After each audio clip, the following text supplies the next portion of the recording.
I'm Julia. I'm one of the occupational therapists working with Rachel. And our poster is on supporting development with early relational health framework, which really looks at the relationship between the infant, parent, and practitioner and fostering a positive relationship to then enhance positive motor, emotional, and cognitive development throughout their lifetime. So we look for the infant, parents, and practitioner, because really in these first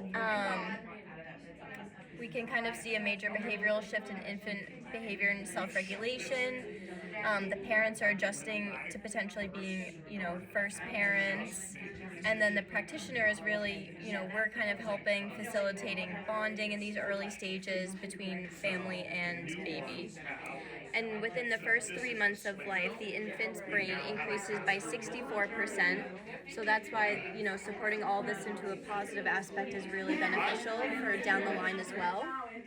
And we look at the AMOR model between parent, infant, and practitioner. So first, starting with infant, we look at the autonomic for the A. We're looking at any color changes, tremors, signs of stress, such as sneezing, hiccups, and yawnings, looking for the infant's cueing. We move to motor, that can look more at the tone of the child, rooting, sucking, finger splaying, are they arching, or any extension. We then look at the organization of states. So ideally, this is kind of a whole spectrum, but we would like to have the baby in a quiet alert state. They're looking around, they're comfortable. And then moving to responsivity, we then get the best response when kind of all three of these are lined up. And then in responsivity with the parents and the child, hoping to achieve a quiet alert state. The infant is looking around at the parent, fixing it on the parent's face, hearing their voices, cueing to them. And then we look at the parent AMOR down here. So, how are the parents? This is a new situation for them coming onto the unit.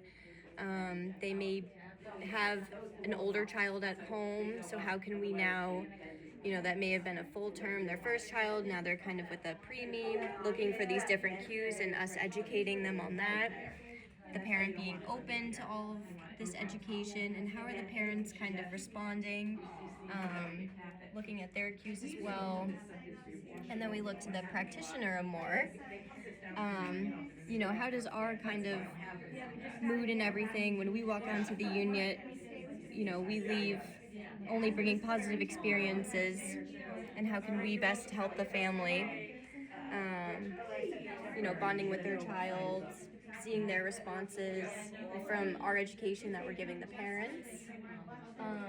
We also do this through the newborn behavioral observation system. So we're observing, what is the baby telling us? What cues are they giving? Are they overstimulated? Are they stressed?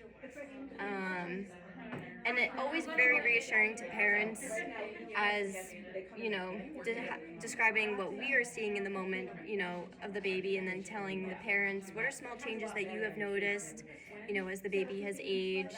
And even, if we see a small cue like, oh, Mom, did you see when, you started speaking, your baby looked towards you? Those might be small things that they haven't picked up on yet themselves, so it's important for the practitioner to kind of point those things out.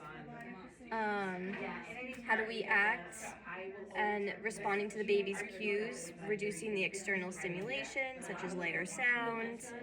How are we talking to the infant? The volume. How are we holding the infant? Are we giving proper containment? And then down here, these are kind of new things that we would like to implement on the unit. This is kind of a nice letter to parents, giving them tips on how to interact with their child when we're not, always at the bedside with them. And then giving the parents tips on what are you noticing new about me as I'm growing. And then we move on to how can we use our AMOR-based care, in kind of conjunction too with other staff such as nursing. We look at kind of a two-person model So, if nursing is maybe doing one of these tasks, asking for a second person, just so, maybe we provide more of the containment while all the other medical things are being handled, keeping the baby calm and quiet, hoping to, keep him in a quiet alert state the best we can. And then the parent Amor, just again, how are we going to help the parents support their infant for their development? And then the practitioner, how are we looking at ourselves with our best almost state regulation and mood? And if we're not having a good day, that doesn't mean, our infants and families need to feel that as well.